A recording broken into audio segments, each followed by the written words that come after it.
Oh boy.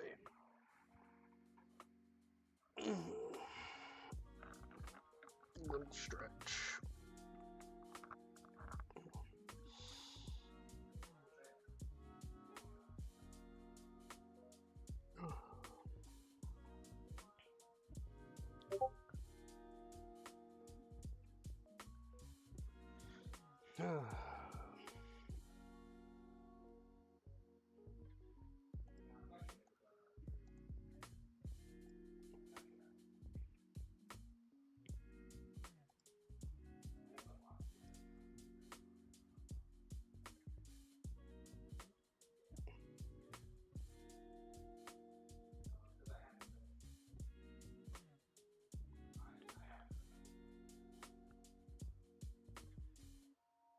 Let's see.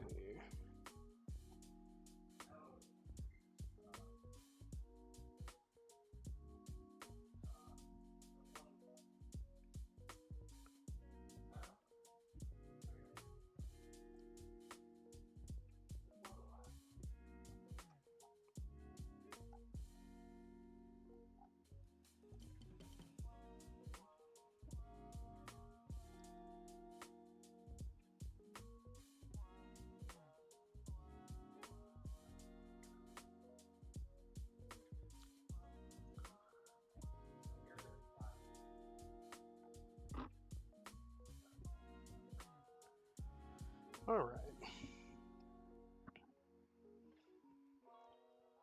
Oh, no, not the bitrate again. Just gonna have to open the reference images on my phone then.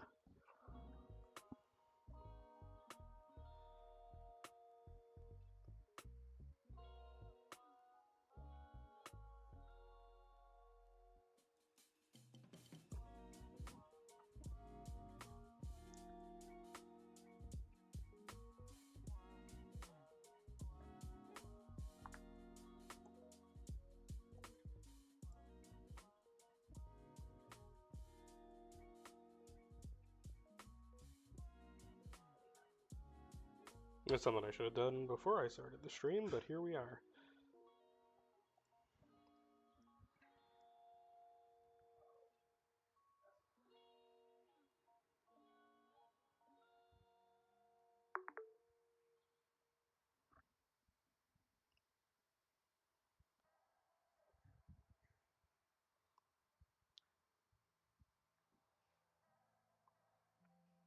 I didn't really think much about what I was going to be doing super in-depth today.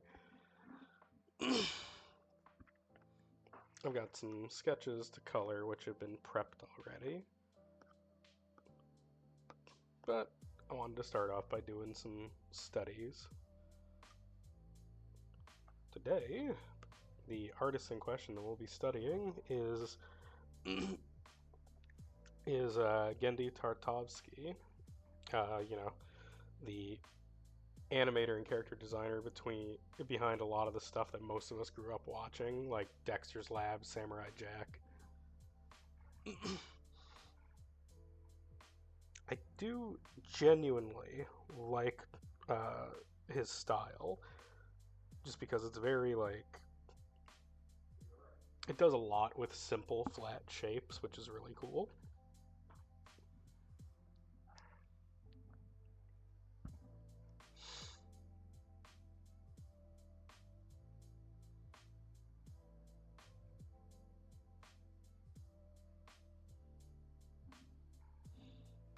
Oh, man.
It's interesting trying to reproduce this image of Samurai Jack, realizing that his whole shape is just boxes, sometimes with rounded edges.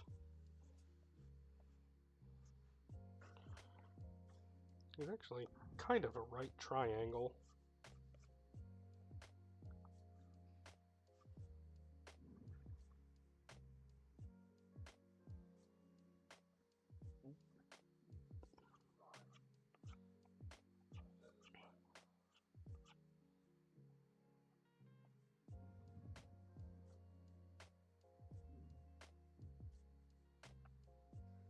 This isn't really going to be like an in-depth thing. Just kind of doing a quick little attempt.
And Jack's face is 99.9% chin.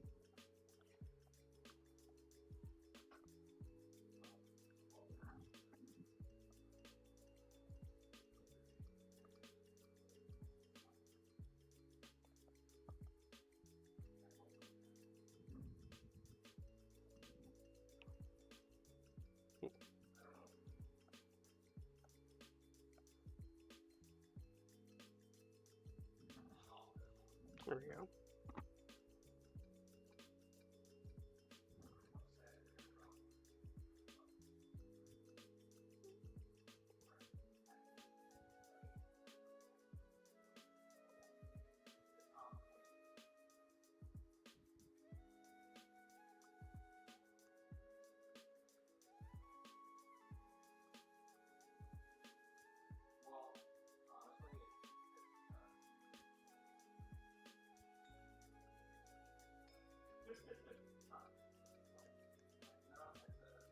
Oh, that's pretty cool. I didn't know that he did a Luke Cage design. Hey man, what's going on? Welcome in. We're doing some style studies today. Well, we're doing the style study section as the warm-up.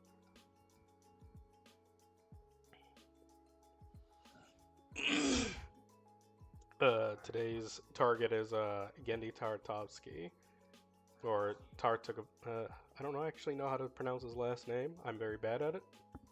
But he's the artist behind like Samurai Jack and like Dexter's Lab and a lot of those classic cartoons.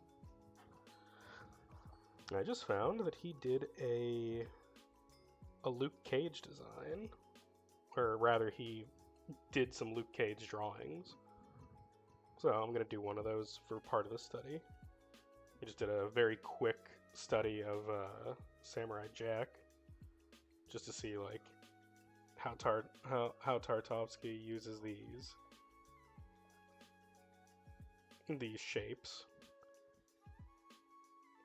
And I'm just trying to get Procreate to clear that out, finally. There we go. Trying to figure out how these shapes look.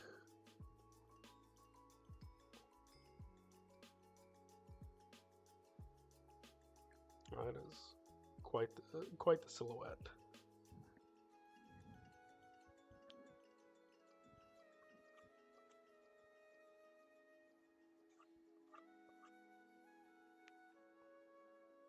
The creator of Luke Cage also did Samurai Jack. No, other way around. He did some Luke Cage drawings. I actually don't know who wrote / did the art for the like really early Luke Cage comics.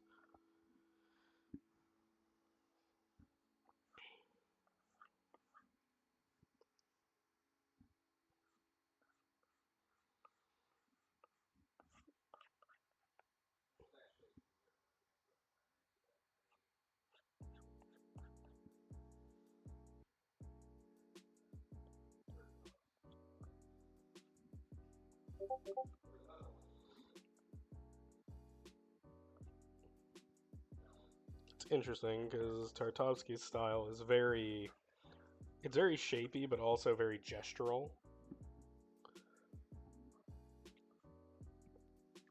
Like they're kind of just, a lot of his stuff is just like stylized gesture drawings to an extent, which I think is really cool.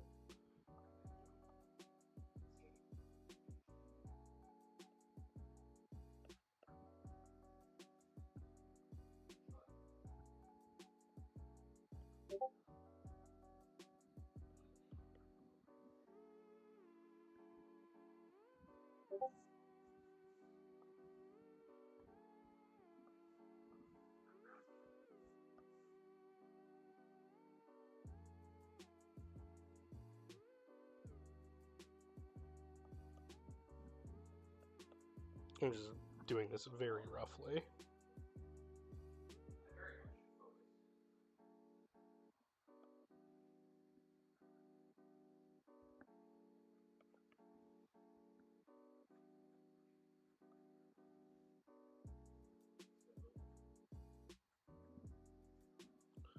He really likes doing these really like thick neck shapes a lot of the time.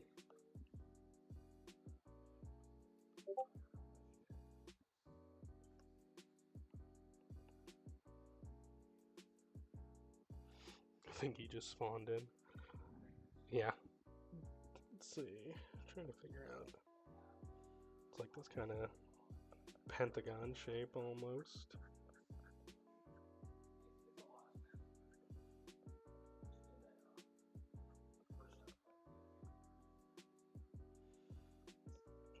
Yeah, this is the old version of, or one of the versions of Luke Cage that has like all the silver jewelry and shit, which is really cool.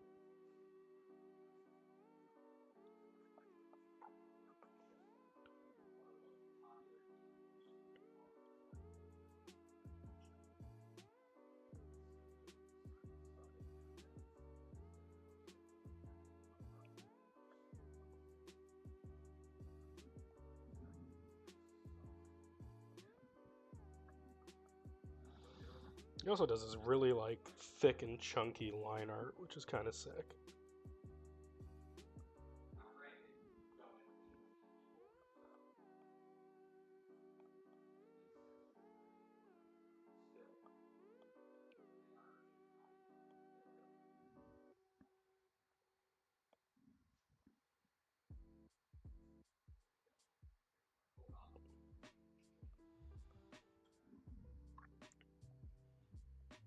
I love doing stylization studies because it's interesting to see how the brains of other artists work.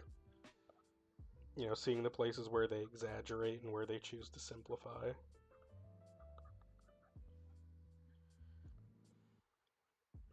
Like in his case, he does a lot of like where he chooses to exaggerate in bodies a lot of the time seems to be like specific muscle forms.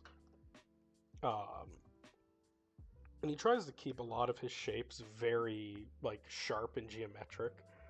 So like Luke has these very like because of the shape of his shoulders, he's got like this one really thick line that runs through the center, and the shoulders are kind of rounded like this, so you create this almost triangular silhouette.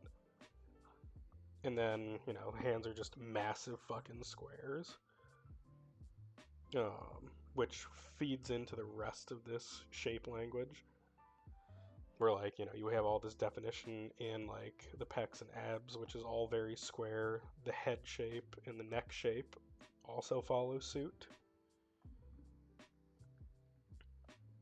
And so, you know, it goes into, like, character design fundamentals about shape language. You know, what are you trying to communicate when you use these shapes in a character's silhouette? So, you know, we have, in this case, Luke Cage, and we're drawing him in this very, like, simplified but also kind of exaggerated square style, which is there to communicate that, like, hey, he's supposed to be a big, strong guy, which is what we usually use square shapes for in character design. Funny thing is, this isn't a thing that's just like in Western animation either, because a lot of these shapes that you'll see here in in Tartakovsky's Luke Cage design is a lot of the same shape language you'll see in like Street Fighter. Every character that's defined as like a Shoto type character, you know, characters like Ryu, Ken, Kage, Akuma, all of them have this exact same shape language because it's supposed to communicate like these characters are bulky and strong and, you know, grounded for the most part with some variations. Let's see if I can get these lines in the face. This face is super detailed.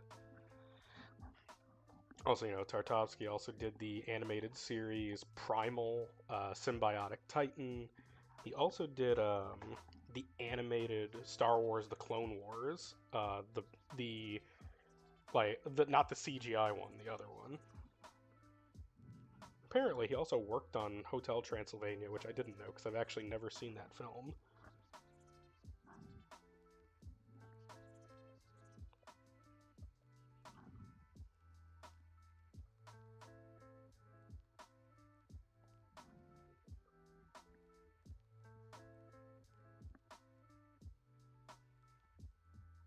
Saw an ad for Primal, but haven't been much of a TV watcher in a while.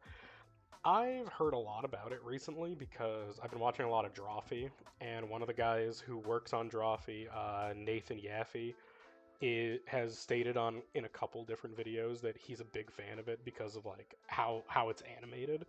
And from some of the screenshots that I saw looking for reference images, it does look really cool.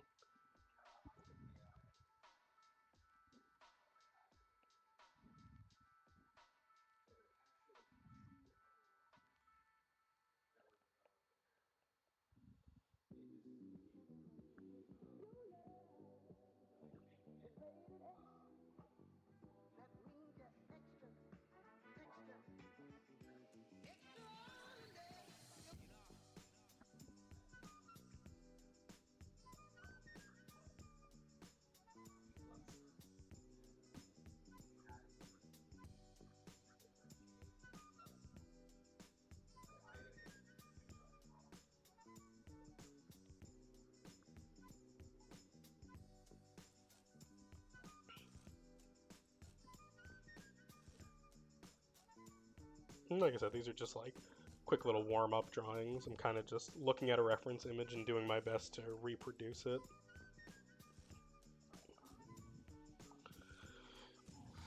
as I spent some time trying to do some drawing yesterday, and I don't know, I just wasn't doing my best last night.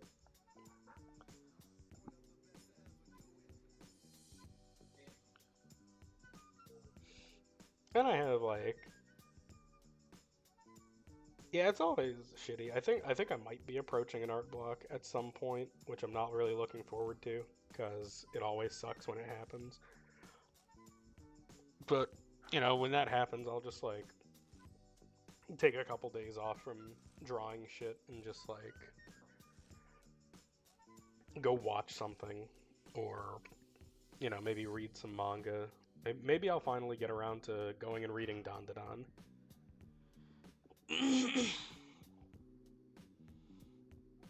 I also got I have like a thing that I ran over the weekend for doing one of these little things where it's like, 6 characters to do fan art of. And I got like a dozen or so suggestions, and then I just rolled some dice to figure out which ones I was going to do based on, the suggestions I was given. There were a couple I really wanted to get that I didn't end up getting, but I think that's probably better because it means I have to draw some stuff outside of my comfort zone. So I got Misato from Evangelion. I got this character named Dessa Banks that one of my mutuals suggested. This person's Seabird. Um, oh boy.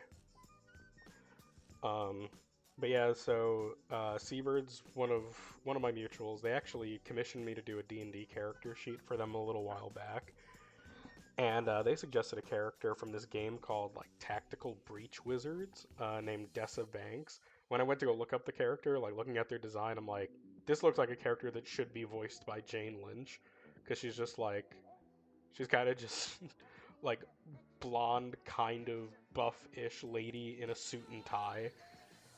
And based on what I've been told, it's like, oh, she's basically a medic, but like she's a necromancer medic, so she has to like she can heal people, but she has to kill them first. It's like people in their Pokemon teams. Yeah, exactly. Yeah, it's called Tactical Breach Wizards. I know nothing about it. I might look into it because it sounds kind of funny. The other character I got was this character Aquino from High School DxD, another show that I know absolutely nothing about. Because like my friend Kyle is really into has watched all of High School DxD, or at least all of it that exists that I know of. And he's like, yeah, it's fun, but like it's like an ecchi series, and I'm not really big on like ecchi harem anime. Um, so I put these top 3 here as like these are characters I kind of know nothing about. Like I've never really interacted with their media, except for Misato. Like I've seen a couple episodes of Evangelion. I've never finished watching it. I might eventually, because I know that like Evangelion's like foundational anime. Like you should go watch it. Crazy how some random show could be someone's whole world. Art is great. I agree. Well, it's weird because like Kyle's one of like my big otaku friends. So like Kyle does a whole lot of stuff. Like he watches a lot of anime. He doesn't play a lot of games, but he does watch a lot of anime. Um, Kyle actually he has 2 podcasts that he runs on YouTube. One of them is called On the Brain, where he gets together with like some of his other nerd friends and they just talk about like anime that they're watching or media that they're enjoying right now. Him and another friend of ours have a specific segment for On the Brain called Kaiju on the Brain, which is literally just about like big stompy monster films like Godzilla and Kong, because the friend that he does it with is a huge like kaiju and like Power Rangers guy. Um, and then the other thing that my friend Kyle does that I'm definitely going to plug here is he does a podcast called A for Abled, which is one where he specifically interviews and talks with creatives and like people who run their own businesses, like self-employed individuals who are disabled, and basically talks about how their disability has affected the way that they do things. Um, and what makes them do what they do. So that's really cool. He actually just started his newest season for A for Abled, which is great. Um, Before stream's over, I will pull up a link and post it. But yeah, so this whole top line here, needed to hear people doing good things today. Yeah, that. I saw someone make a post on Blue Sky that was like, "Yeah, I need to keep laughing because if I don't, I'll flip the fuck out." Um, and then for my bottom three, the bottom three are characters that I actually know. So the first one is Kamina. Kamina is from Gurren Lagann. I've watched some of it, haven't finished Gurren Lagann yet. I might try and finish it if I start hitting the art block wall. Plus, it's a Studio Trigger anime, so it's gonna slap because Trigger doesn't miss. Um, and then this middle one right here is one that I'm very familiar with, which is Rose Quartz from Steven Universe. Um, I adore Rose's design.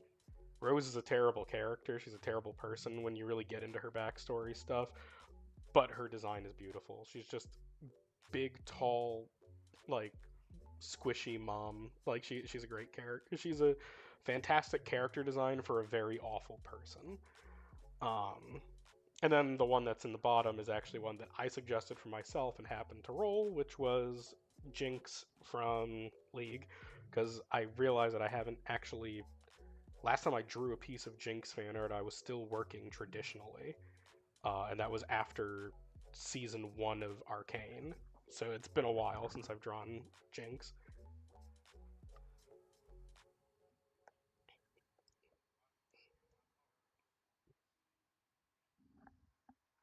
Yeah, it has been quite a while. So I was considering starting those sketches today. I don't believe that you're the premier Jinx main. Okay, let's clarify something. Last time I finished a piece of Jinx fan art was after season 1 of Arcane, and I don't mean like after I finished it, because I finished season 1 of Arcane not long before season 2 came out last year. I drew my first piece of Jinx fan art when Gwen and I watched the first 3 episodes of Arcane when it was still coming out live. That's how long ago it's been since I've finished a piece. Um, but I have a lot of sketches in the sketch graveyard that haven't gone anywhere. I don't think I'm going to work on this panel right now while I'm on stream, only because I need better reference images and I don't want to use my phone for it. And my bitrate will probably fucking choke and gag if I open up a window for that. So, I guess we'll just start coloring the Kanker sisters.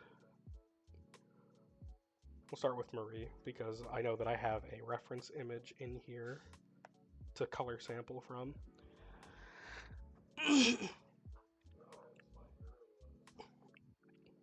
So yeah, usually when I'm gonna do coloring, if it's a character that isn't mine, or a character of mine that I have a reference for already, like Reyna as an example, I will usually load an image onto the canvas that I can select their colors from. I usually put it in a private layer, because private layers don't show up in the time lapse videos. So that way, while I'm doing the time lapse, people will, like the time lapse will capture me coloring, but you won't see the constant blinking in and out of me hiding and unhiding the reference image to pick the colors from, because it's fucking annoying.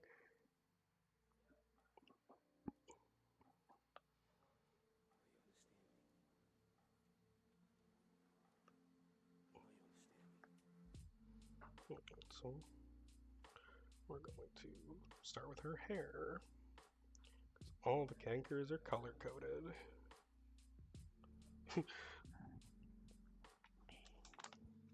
It's important to explain your process.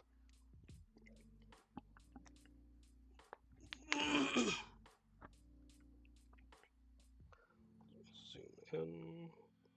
I'm just now realizing I missed a whole fucking line in her hair here. So I have to go back to black. I have the sketch round brush.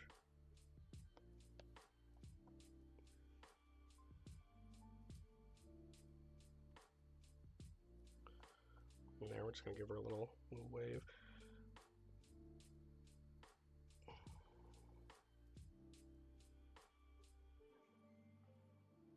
Last time I heard of an art program, it was GIMP, and that sounded like a headache. Dude, I tried using GIMP like a couple years ago, fairly recently, to try and do some photo editing. And I was just looking at it and I was like, how the fuck do people do this? Like, how do people use this fucking program? First and foremost, it made all the images that I loaded into it were like 10 times larger than they needed to be.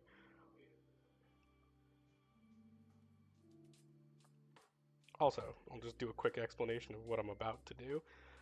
So you'll see I change the pen brush to monoline, and that's why I have like this really thick outline of what's it called, of line art on the outside, because monoline isn't variable opacity, it's all one solid color. So, or it's one solid thickness the whole way through. So I can basically do this. I can create a border inside of her hair shape of the color that I want to use. Or just make a border of any kind, frankly. I have to do it this way for a reason, which I'll display in a moment. But yeah, so we just basically trace around the inside of this.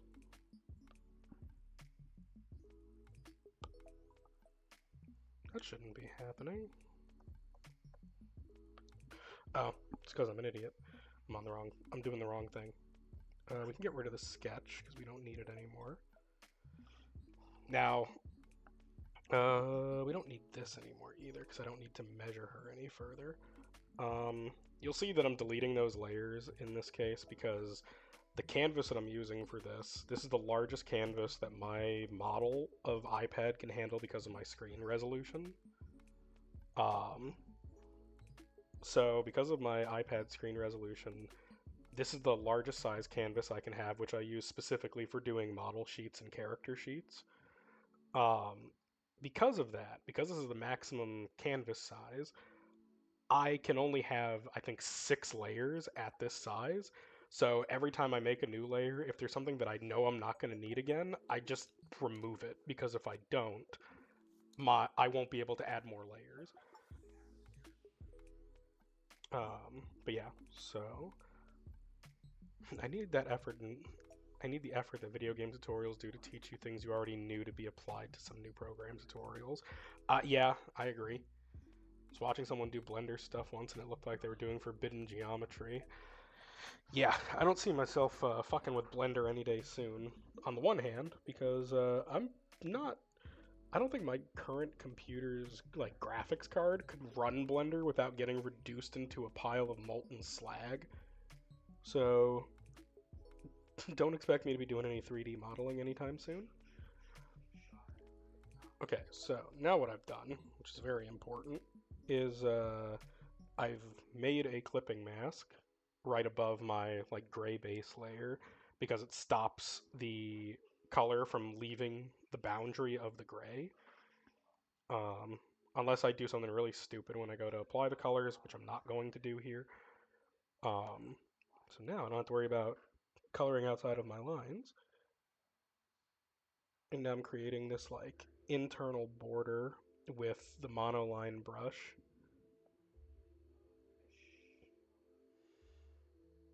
And I do this with monoline specifically, like I said, because it's not variable opacity. So it's not pressure sensitive. It's going to be the same thickness and the same transparency anywhere I put it, regardless of how much pressure I apply.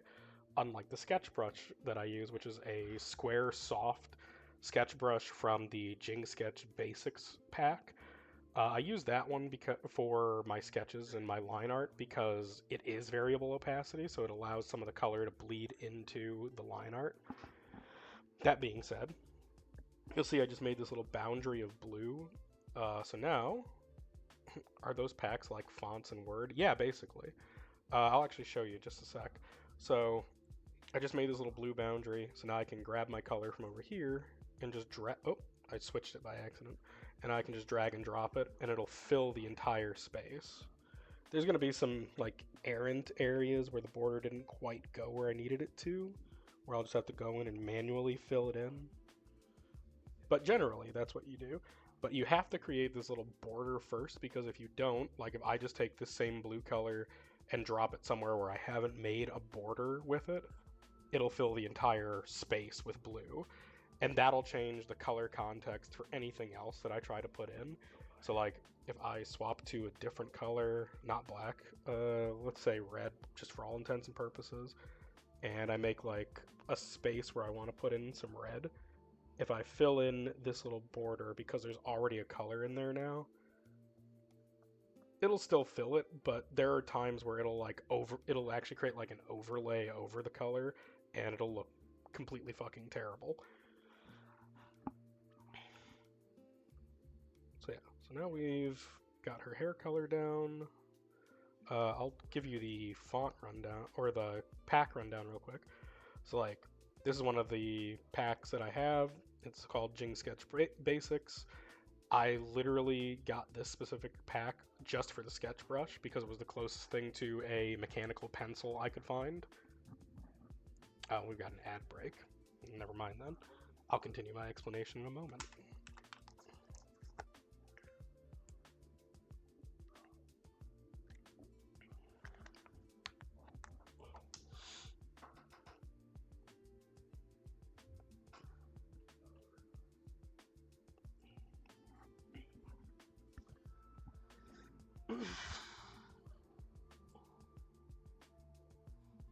Meantime, I guess I will continue doing some little bit of coloring.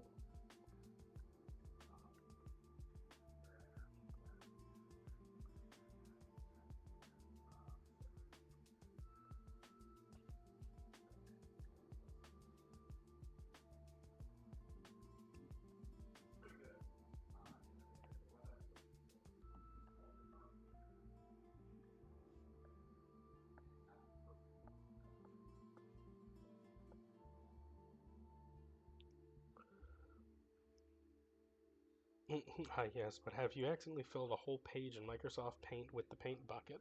Yes, many times. But yeah, I will go back to my brushes in just a moment.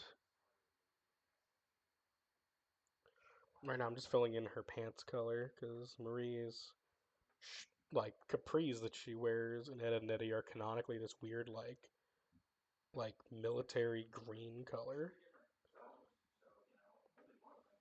Um, but yeah, to give you some ideas of some of the brush packs that I have, there's this artist that I found through Instagram named Haley Vision. I think I follow her on most platforms, but she has a couple little brush sets. These two brushes that I got from her are they're like sparkle effects. I bought them just to like add little stars and things to some of the things that I make. That's a really bad color to display that with. I'll use like this really weird dark blue. Yeah, basically the brush just automatically makes these little shapes. It's very nice.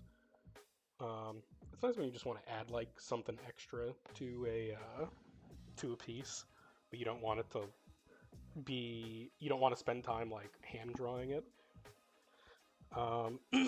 Also, I just picked up a couple of these things recently, like this right here, which is a lace pack. So this is just there to make like the lace edgings of things like stockings and like underwear and stuff, or like doilies. I got this because I hate drawing lace patterns, because if you fuck up the symmetry, it looks hideous. So I just got a pack to do it with. I also, for the sake of doing comic stuff, I got a pack that makes speech bubbles. Super useful. I'll display this later. But yeah, this is. Also got one that does like hatch patterns, which I'll probably end up using at some point in this piece. I also got one in this one that makes like chain linked fence, and one that does freckles, because it's just nice to have like brushes that do textures and things, because it's 1,000 times easier than actually having to physically draw that shit sometimes.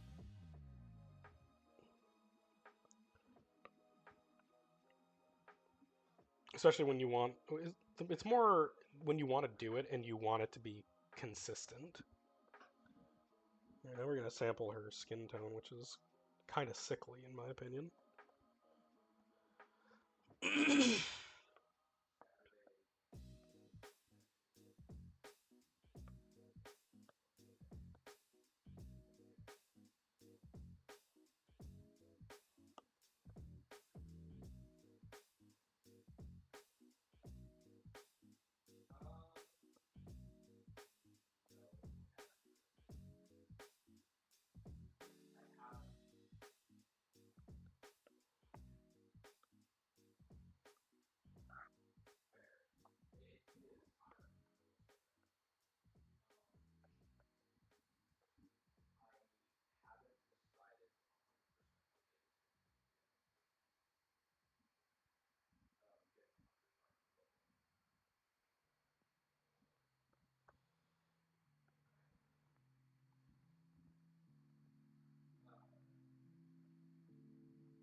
Yes, I purposely have not drawn her other eye because we almost never see it in the show because of how her hair is. I'm actually just going to fill in borders for all the places where her skin's exposed real quick.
Oh, it looks worse in the selection bubble than it actually looks on the canvas.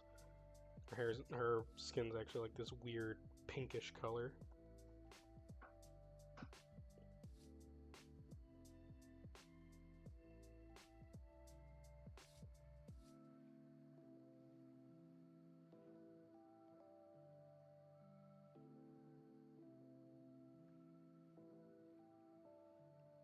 I don't know, I feel like this design for her has very buttercup energy. Like Powerpuff Girls.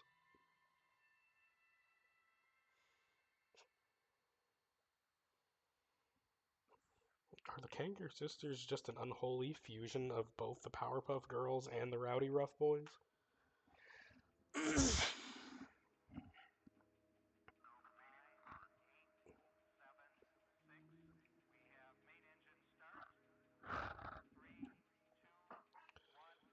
Let's see, her undershirt's just black, so we will...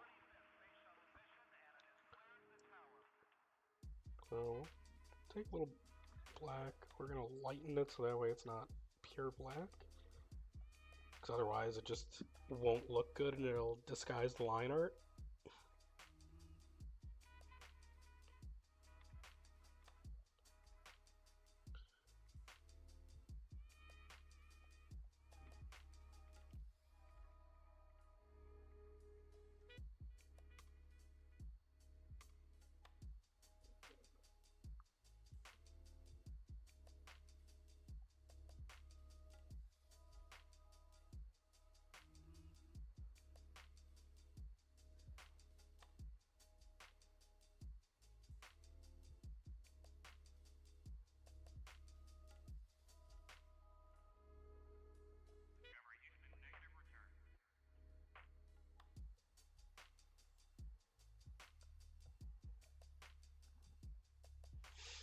I like how the Eds were like, ew, gross girls, while being the way that they are.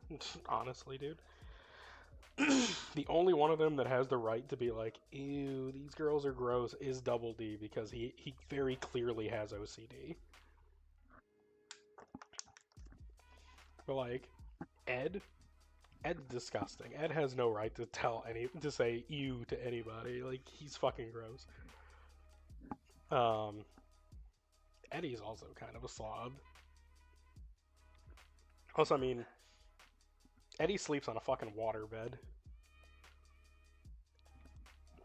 which is a weird detail that I just remembered earlier today. See, as a kid, I thought waterbeds would be a really cool concept, and then as I got older and, had pets and, experienced nausea, I realized uh, how stupid of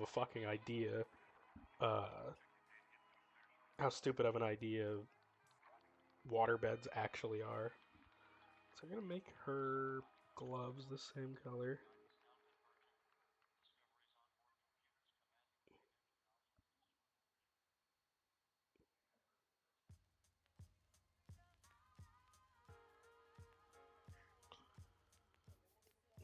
I make a bit of every, make a bit of every element. Why not? I think a fire bed would be very bad for the continued existence of your house.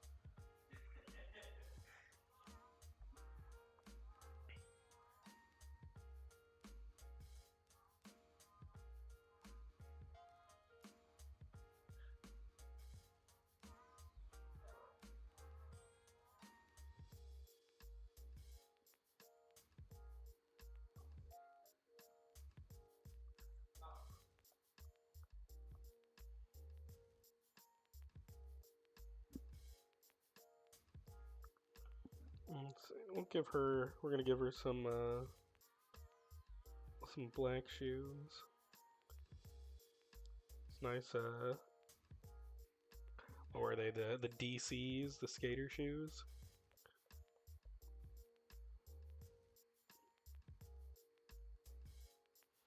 I don't know. Marie strikes me as the kind of person who would wear like Vans.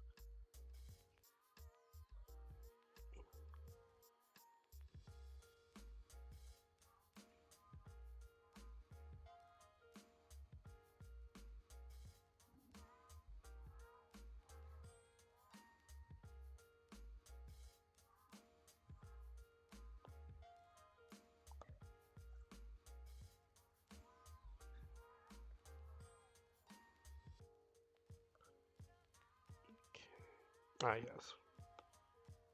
Saw some places we have to do this. Earth bed sounds cozy if it's more moss and spongy than soil, and spongy soil than rock. Yeah, I'd agree. A bed made of moss could be really fucking comfortable. I've almost fallen asleep in the grass a few times in my life. The only thing that keeps me from doing it is my intense hatred of insects.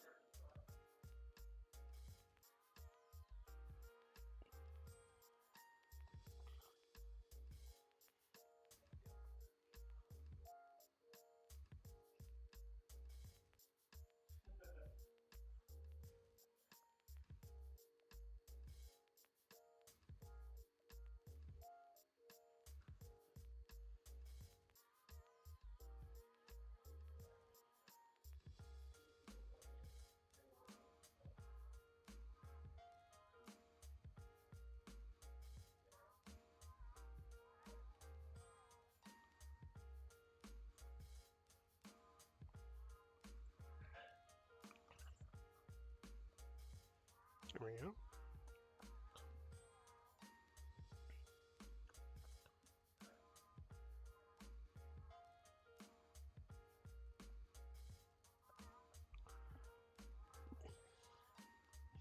Air bed could be an air mattress. Yeah, I mean, you know what my problem is with air mattresses? They just always look really comfortable and they're just fucking not. I've never slept well on an air mattress on the times where I've had to. Yeah, we're gonna keep her yellow smoker's teeth.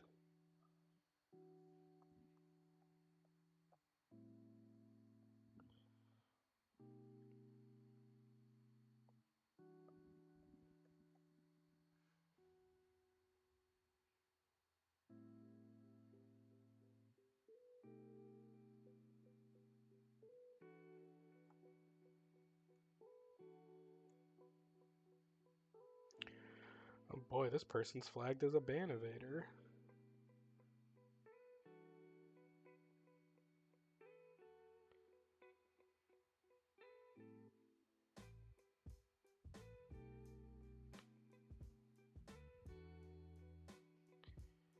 Ban, report,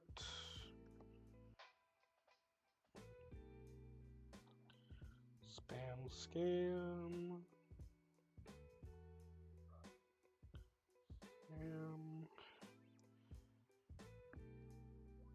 advertising, viewer bot, purchasing.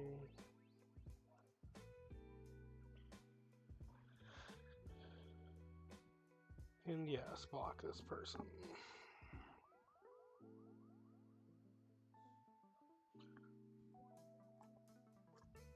Alright. Nothing good happens on an air mattress. You would be correct. You're never on an air mattress for a good reason either. Like, no one just wakes up in the morning and goes, I think I'm going to sleep on an air mattress tonight. Or, you know, is excited about the prospect. Wait, what the fuck? It's a random color there.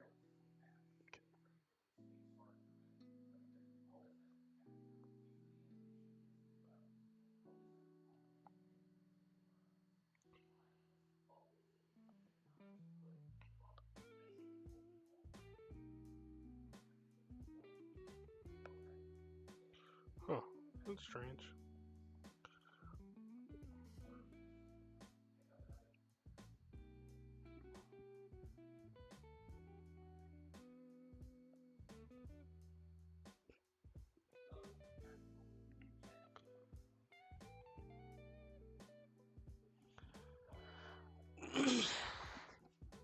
Alright. We'll do a little bit of white for her eyes. And those socks and parts of her shoes. Means we should change the background color of the canvas.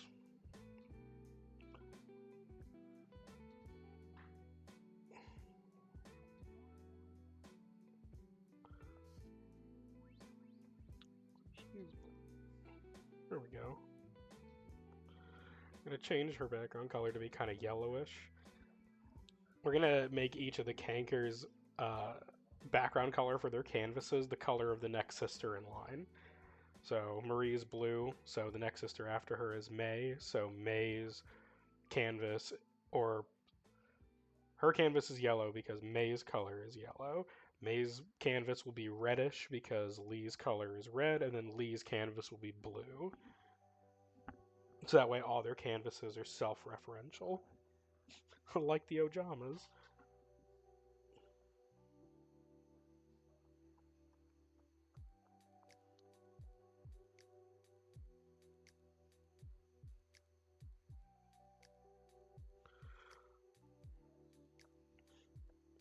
And we don't really do. Oh man, I didn't even notice that. Yeah, the Kanker sisters are just Ojamas, dude. So are the Eds. Except the Eds don't really have as defined of a color palette.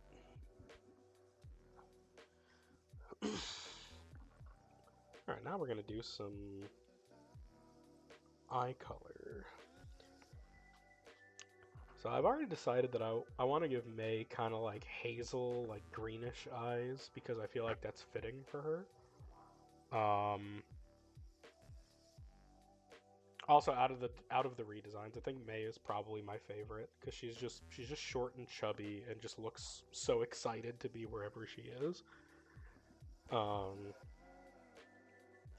Honestly, I think Lee is my least favorite, but that's just because like her default design keeps her eyes covered, so a lot of her expression has to just be in her mouth and in like the way that her hair moves. I do have some plans to like reveal her eyes for some of her expressions that I'm gonna do on the expression sheet for her.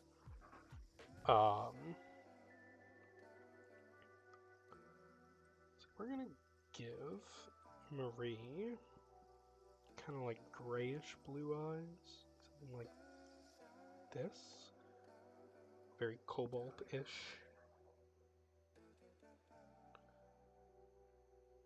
Yeah, I actually really like that. Now for her hoodie.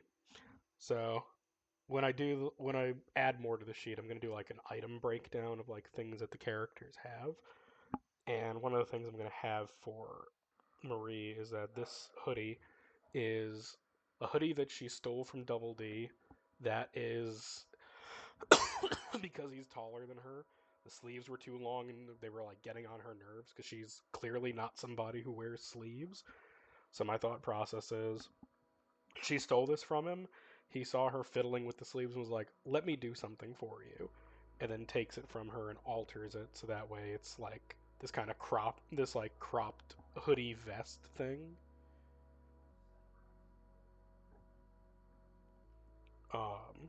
Because I think that would just be cute to have it be like she stole his hoodie and he's like, all right, let me make it. If you're gonna keep wearing it, let me at least make it more comfortable for you.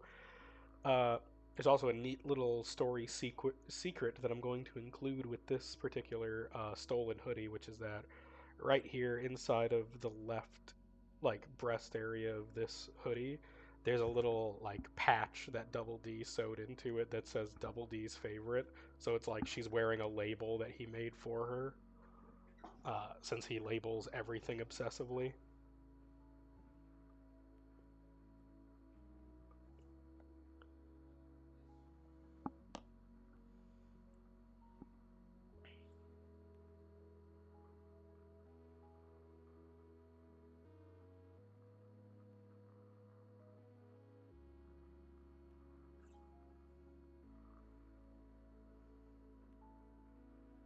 Smooth.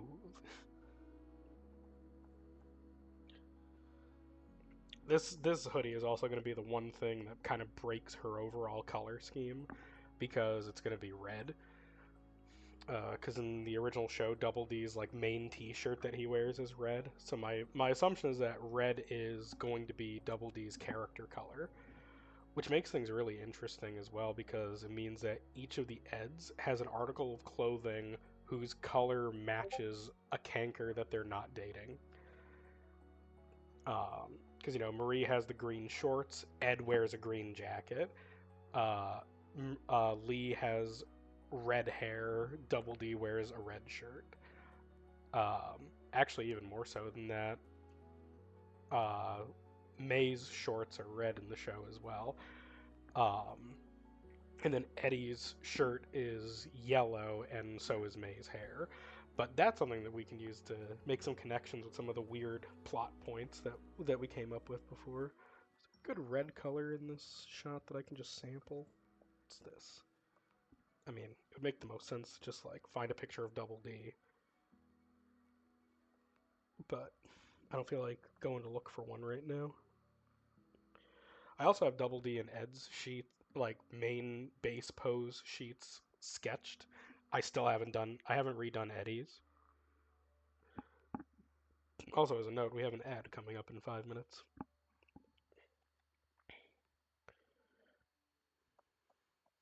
But yeah, this week we're gonna do 2 art streams because I really want to work more on this, but I want to keep it as a stream project to work on. Because if I work on it in my own time, I will do way too much with it. And I think maybe that's why I feel like I'm hitting an art block, because like I just really want to work on this specifically, but I want it to be a project that I work on stream. Partially because I need the footage for YouTube purposes, and I really just don't want to record myself doing it in my downtime.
Actually, I think that kind of works. I thought it would look really bad with the rest of her color scheme, but I actually like how that looks. I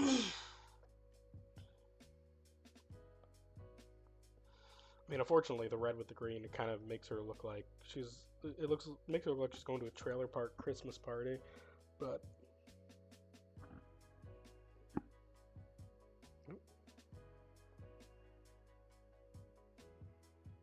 And see, part of the reason why I use this brush is also, well, when it comes to the coloring at least, it's because it just speeds up the process so much. Just be able to block something in and then drag and drop a color.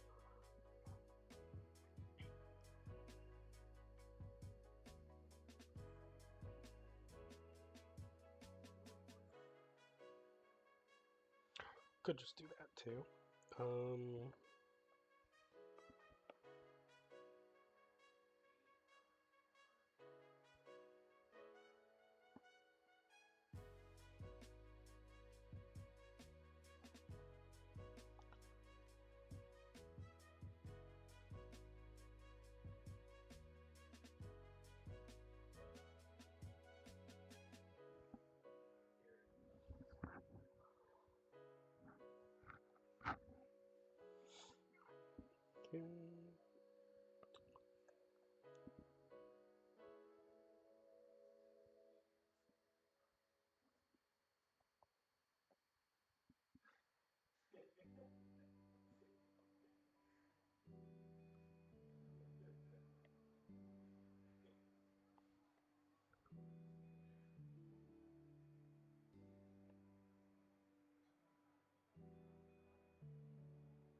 Filling in some of the places that the bucket didn't fill in. Alright, we got an ad coming in a minute. When that ad comes in, I'm going to get up and grab a snack.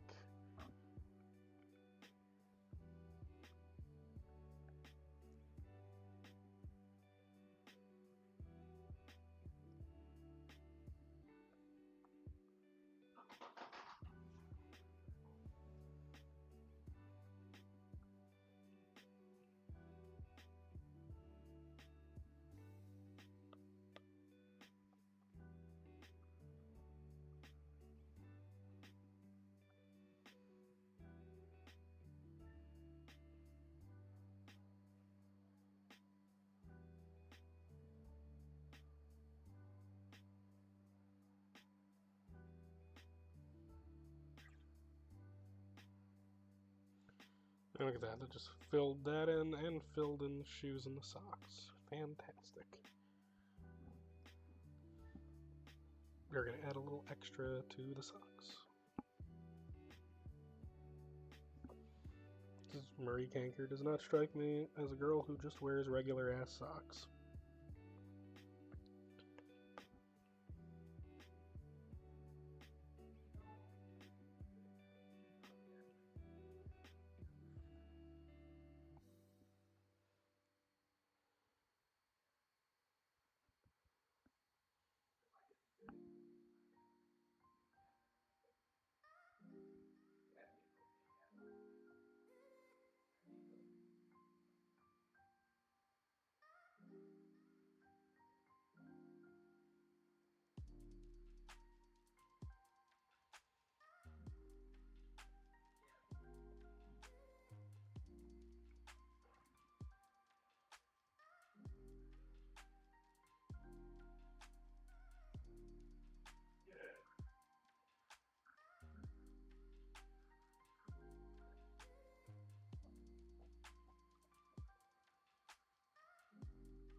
We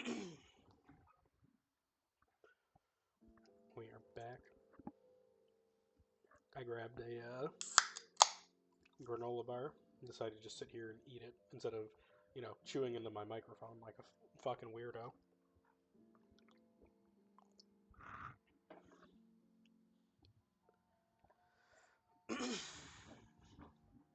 Alright, back to doing stuff with these socks.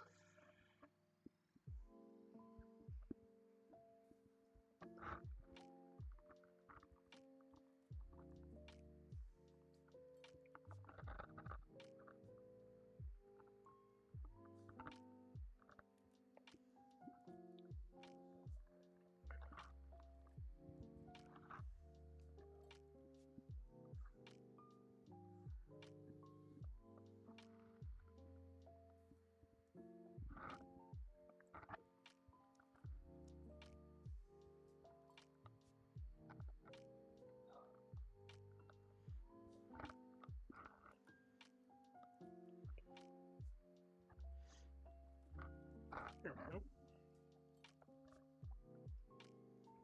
No. She strikes me as a striped sock kind of girl.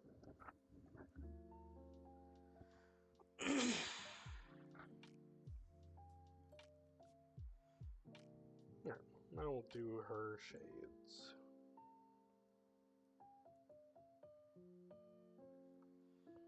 Oh, the white filled everything. That's not good.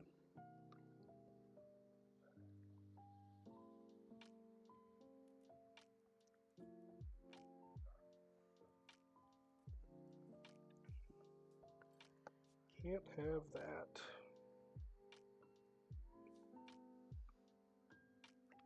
Because it will have a very negative impact on future coloring endeavors.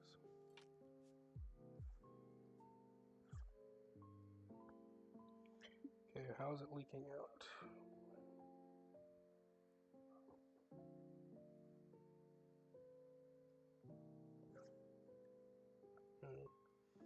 Must have done this with a different brush. So that's what we have the selection tool for.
There we go.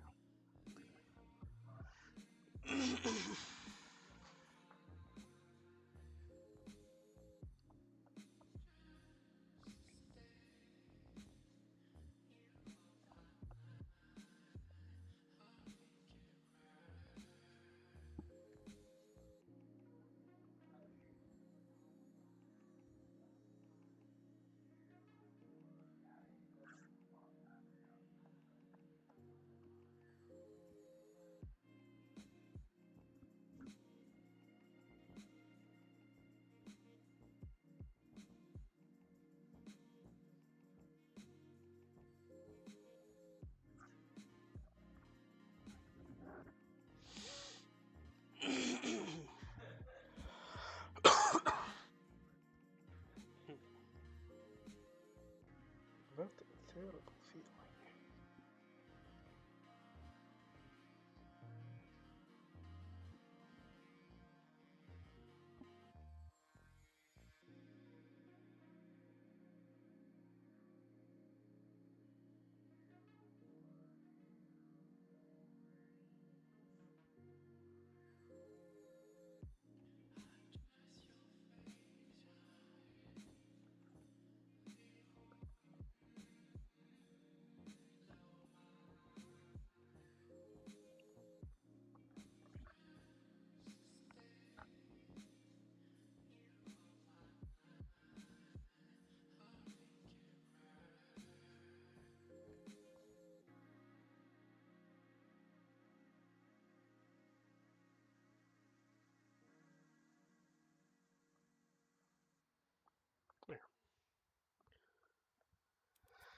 Now that I've made sure that that's all better.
There we go. Yeah, I actually really like how this is coming out color-wise. Also, fun fact, canonically, Marie does have her nails painted red. So we're gonna give her some red fingernails.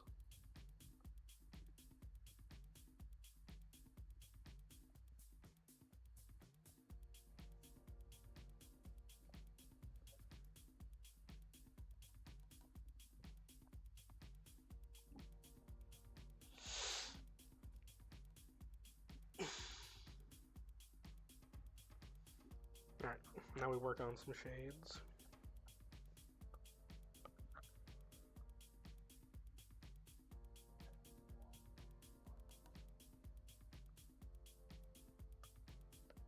Make another clipping mask. Set this layer to multiply. Select your skin tone.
And all of the sisters have freckles.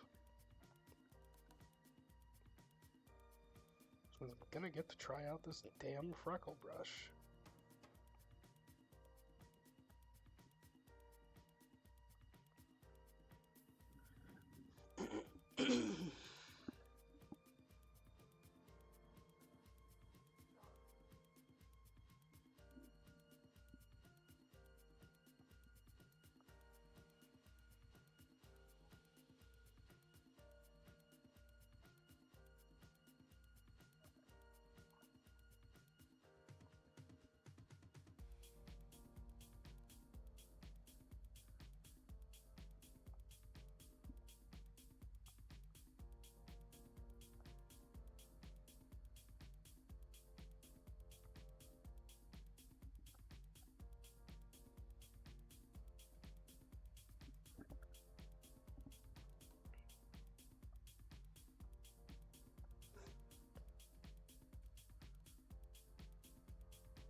That is a shape.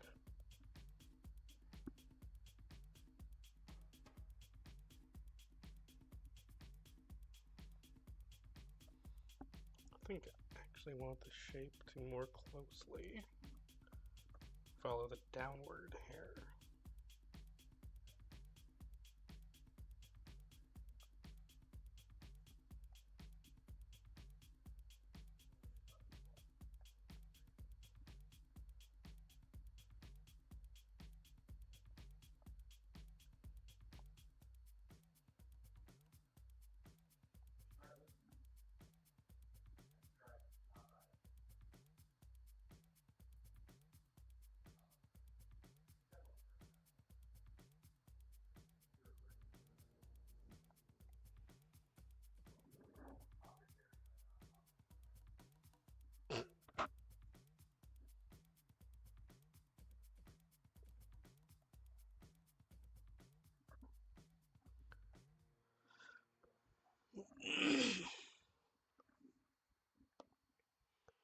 First thing is let me get one of these hatching brushes, see if I can add some texture to these pants. Oh, my neck.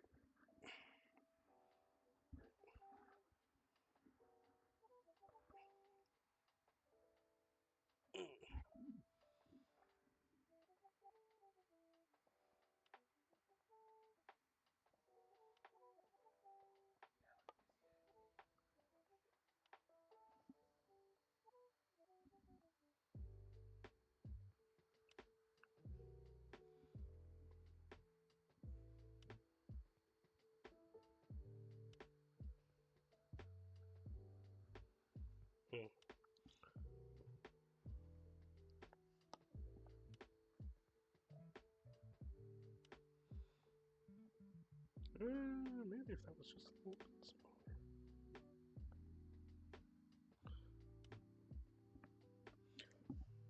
smaller. Yeah, I think I'm getting closer to where I want to be.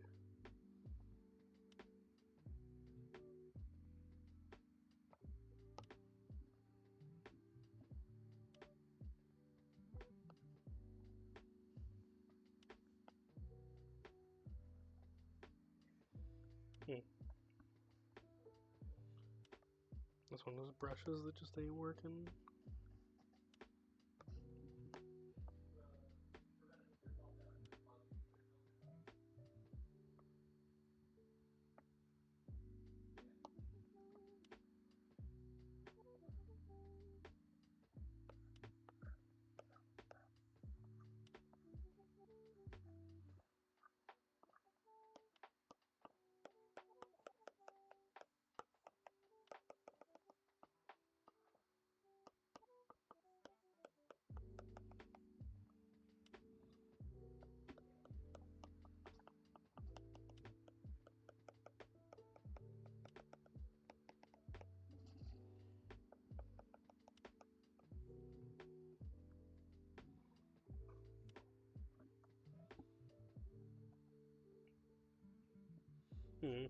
Maybe the hatch brush this is not the time for this.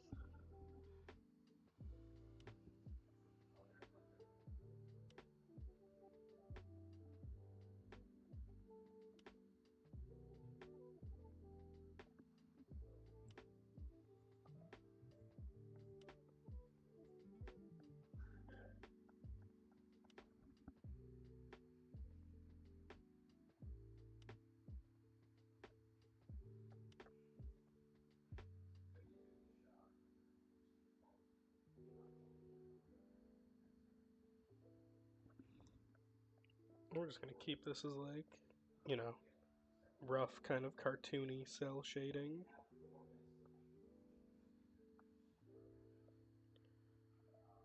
Which means I'm not really gonna do any like intense blending or anything like that.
My favorite episode. My favorite episode of Ed, Edd n Eddy.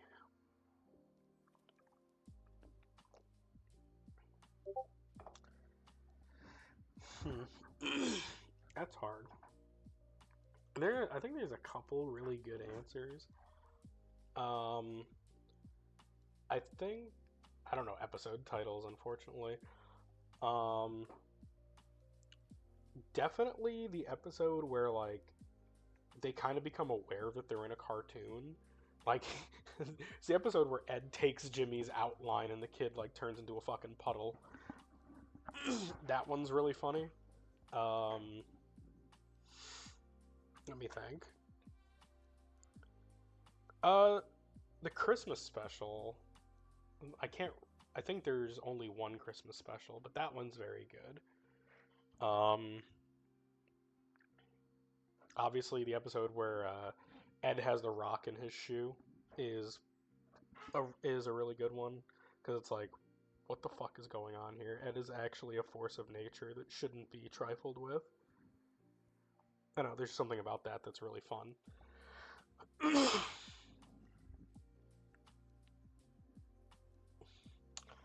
The reverse psychology episode with the Kanker sisters, where they're like, "Oh yeah, let's just pretend that we're into them. It'll work," and then it like flips on them, and it immediately goes from like, "Haha, we're in control," to "Oh God, we're in a horror movie."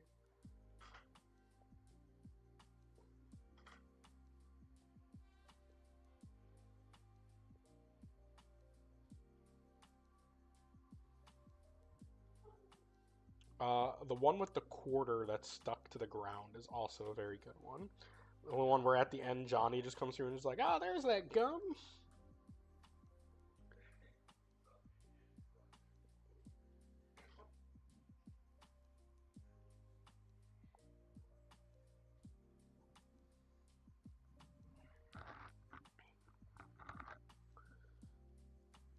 Okay.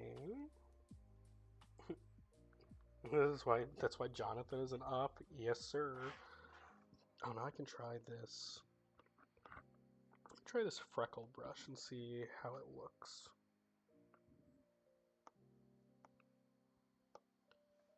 Let's go right up to her face. Wow, it is damn near unnoticeable. I should probably just make the core color a little bit darker. Oh damn, I made it too big.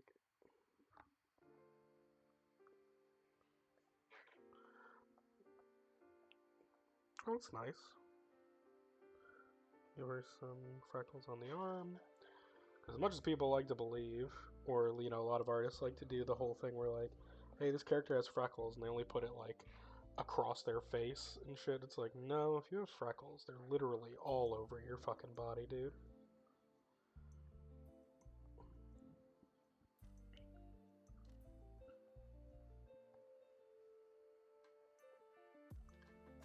I'm gonna give her some across her eyes.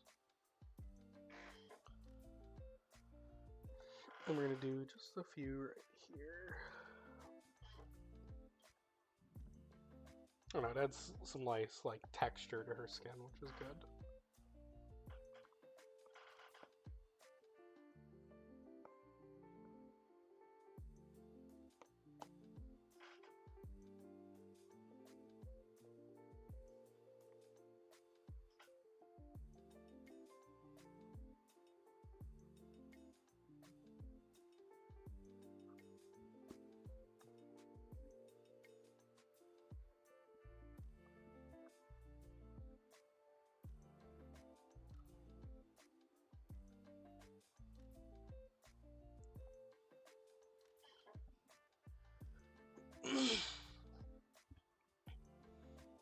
Some strong episodes. I think the depth of a cartoon is shown by how many memes people make of them.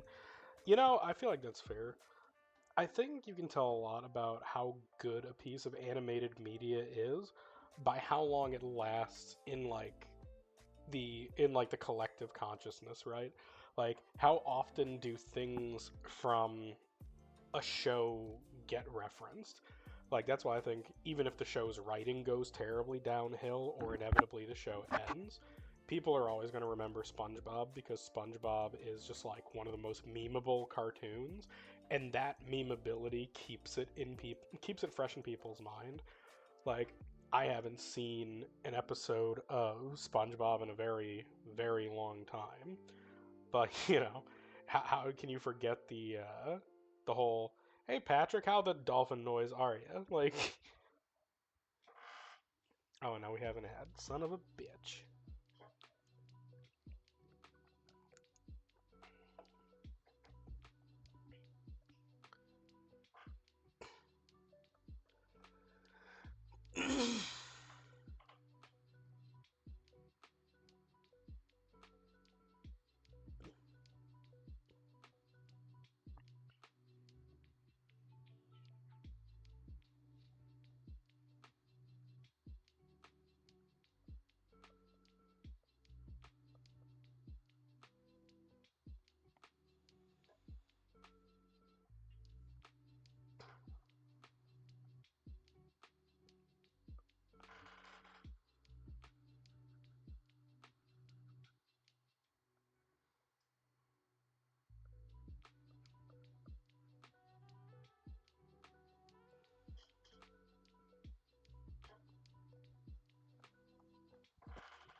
Trying to think if there's any other color that I could be adding to her face or anywhere else. All right, looks like the ad's over. But yeah, to continue with what I was saying before, I agree. Like, memeability, I think has the ability to keep shows accurate, or not accurate, wow, relevant.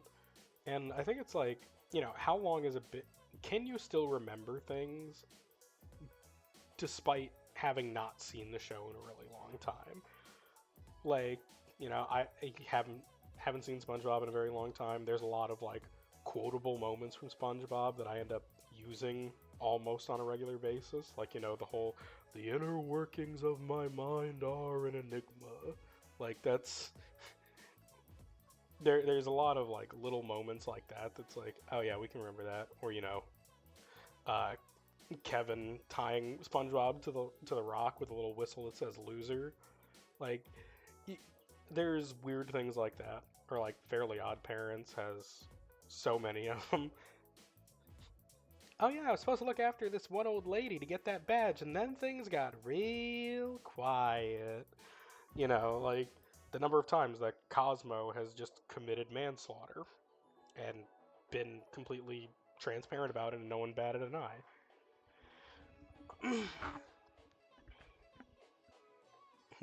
Or the classic. This is where I'd put my trophy if I had one.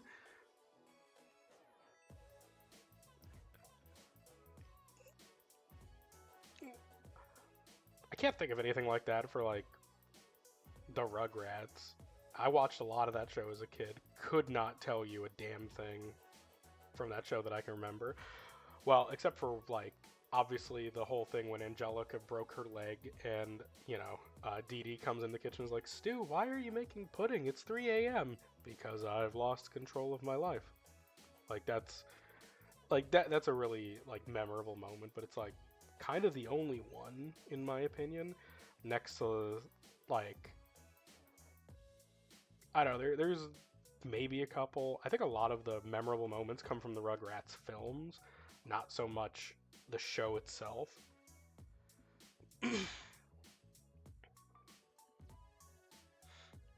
um, and I think like specifically for that era, like SpongeBob, Rugrats, Fairly Odd Parents, like a lot of those shows, you kind of do need to lean on the memeability of them because like that was the era before animated shows that like really took a crack at serialized storytelling and trying to tell consistent stories.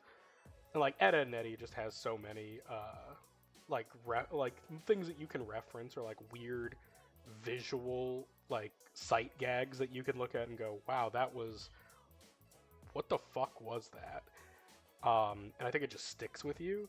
But like Ed, and Eddy is in that same kind of era to an extent because like Ed, and Eddy is in that same kind of package general area where it's like Ed, and Eddy, codename Kids Next Door, and then like the era before that, which was like Cow and Chicken, Dexter's Lab, and then Nickelodeon had its roster around the same time of stuff like Rocko's Modern Life, and they're Angry Beavers. Like there's a lot of really weird stuff from that period that you can look at and go, wow, all these animators were just doing the weirdest kind of drugs, and they were just I think they were just throwing shit at the wall and seeing what would stick after a while. But, it's what made a lot of those shows memorable. And now what we're going to do, just a quick thing that's related to the art here. We're going to merge these two color layers because I need to save space on layer economy. And then what we're going to do is a fun trick that I learned. I'm going to duplicate this color layer and take it off clipping mask. Just a weird little red mark over here that you gotta get rid of.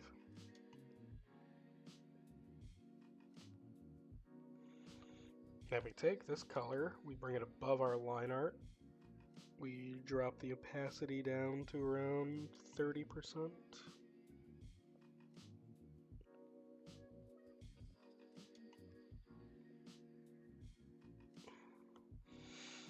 So now it's barely noticeable, and then we go to adjustments, Gaussian blur, we do this, and it gives this kind of like soft glow to the whole piece. And then we go to the layer beneath the actual colors. We're going to make a unifying color here. So in this case, we're going to go with Marie's character color, this like soft powder blue. We're going to bring it down just a little bit so it's not exactly the same. We're going to drop it into the layer. Then we're going to take our main color layer. We're going to slightly lower the opacity because now it adds basically this soft powder blue hue to everything that's over top of it. Then we merge.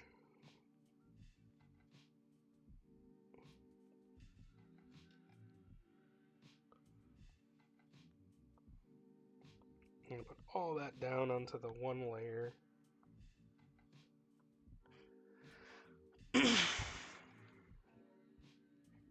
Her name is gone. It's fine, I can just rewrite it in black.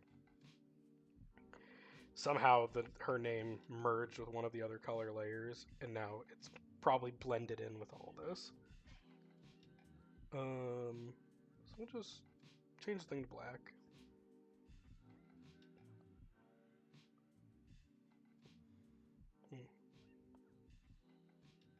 That's interesting, it's not showing me that color. Oh, because it's a clipping mask, I'm an idiot. So we merge this down all the way, and now we can do this. My terrible handwriting.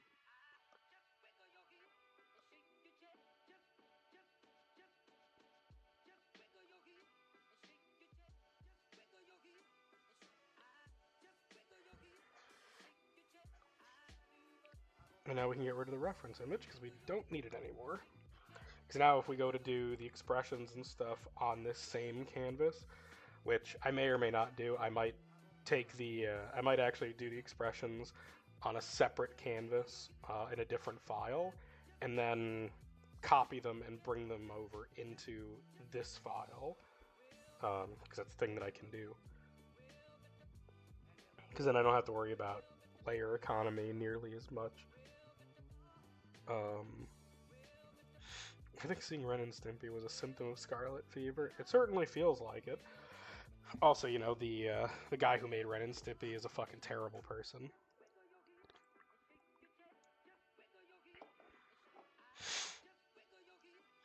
Which, you know, if you couldn't tell, yeah, the guy who made Ren and Stimpy has like a bunch of like essay allegations against him, specifically with like children and young artists that were working under him. Surprise, surprise. Who would have thought that a guy that makes as many jokes about that, about being disgusting in public, would actually be a terrible person? Which is probably part of the reason why you don't see as much of any of his work anywhere anymore. And you know what? Let's keep it that way. Fuck that guy. I don't remember his name, but I've heard it come up in a few, like, videos I've seen about, like, about just art-related stuff. Let's see.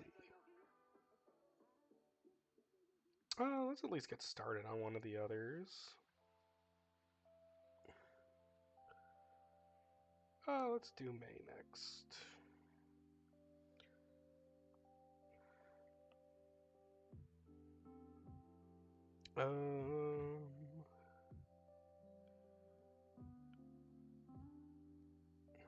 For all intents and purposes, I'm going to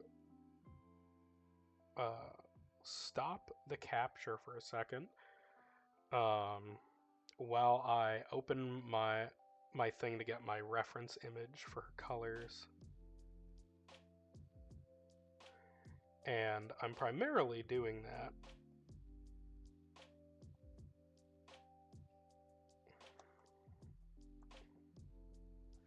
or I'm trying to, if it would just let me.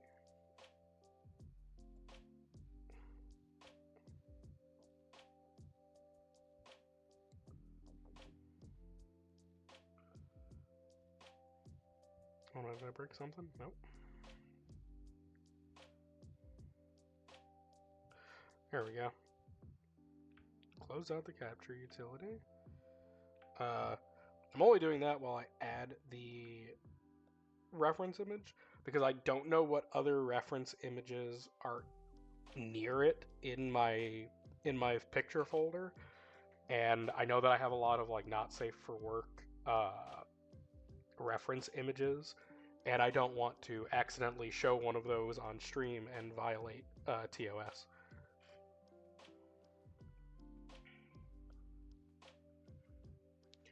Okay, well, we fixed it. We got our image.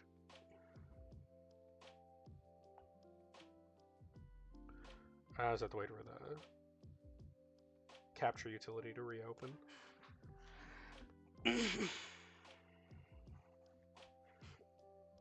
Oh, that explains why my bit rate's down. My cat jostled my fucking Ethernet cable. No, get down. Okay. Invader Zim had been in had me in a fucking jerk. Yeah. Everybody Invader Zim was a big deal for a lot of people. Right now I'm just resizing this. So this is a cool thing. So we have the full reference image here. And now if I just bring it over into this corner here, as long as I keep it selected like this, I'll have the full image. But the minute I put it down and turn off the selection and turn the selection back on, it's just going to cut off everything that I dragged off screen. But now we have the part that matters.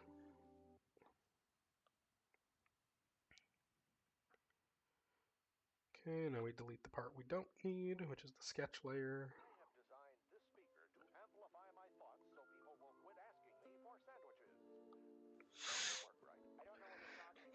I love that Zim's voice actor is still like all over the place. I know his last name is Horvitz. I can't remember his first name. I think. Don't quote me. I think it's either Michael or Anthony. It's one of the two. I'm gonna Google him real quick.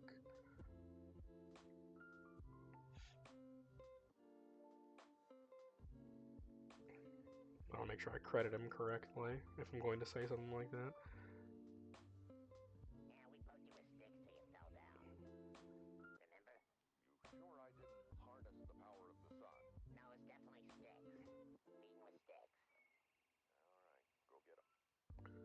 No, I was wrong on both cases.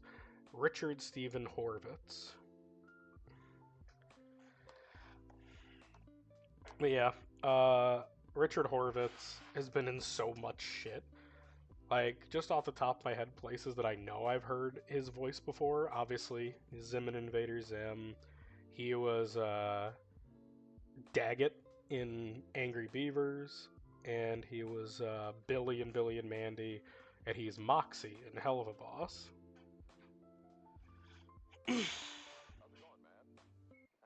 So I'm, he's one of those people that I'm like, I'm glad you can still find work. It's always fun to hear his voice in something. It's like, oh hey, you're still around. Oop.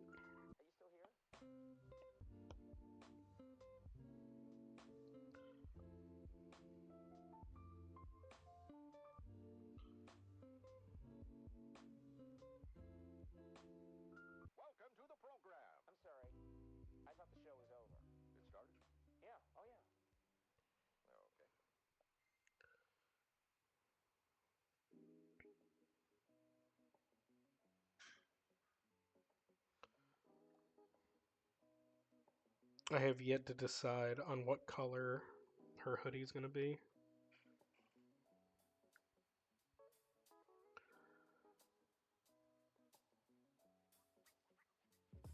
I know everyone has a unique voice, but I'm always interested to see how many characters are just close to normal speaking voice. Yeah, a really good example of that is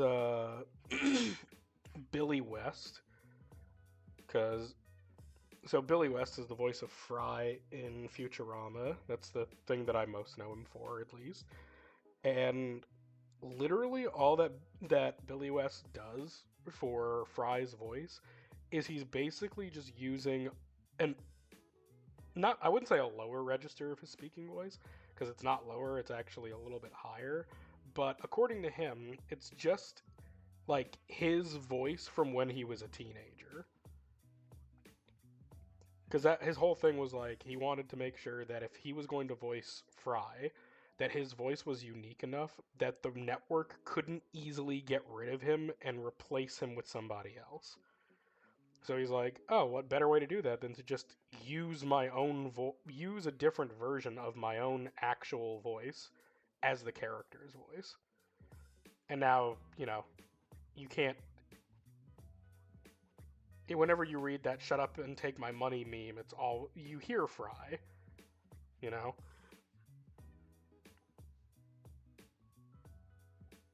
Yeah, it's a very cool concept. I don't I don't think I have the presence of mind. I wouldn't even say presence of mind necessarily.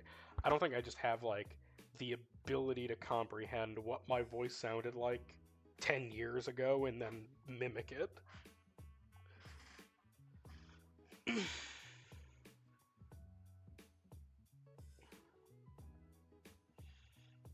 Let's give May her bright blonde hair. Let's alter her background color real quick. Let's give her this like peachy color.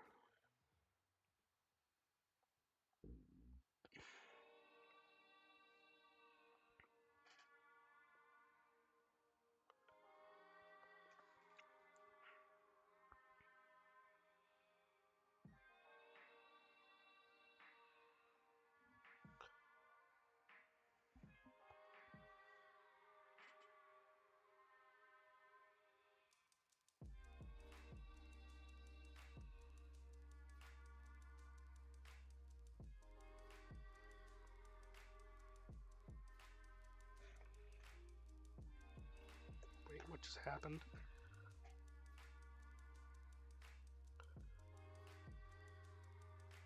Oh no, something stupid happened with my bank. With my account just now. It was all me, so that's a good thing, but I just need to take a look at something real quick.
I need to see what just happened.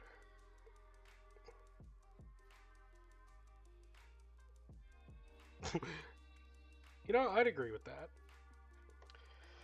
Alright, so because I now have a thing that I need to double check on that's going to take a lot more of my attention than I thought it was going to, I think we're going to wrap here, which is fine. But with that said, we'll be back on Wednesday. We'll be carrying on with this.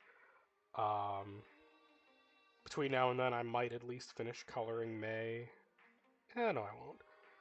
But yeah, thanks for being here. You know, you guys have a great rest of your night, and catch you guys on Wednesday.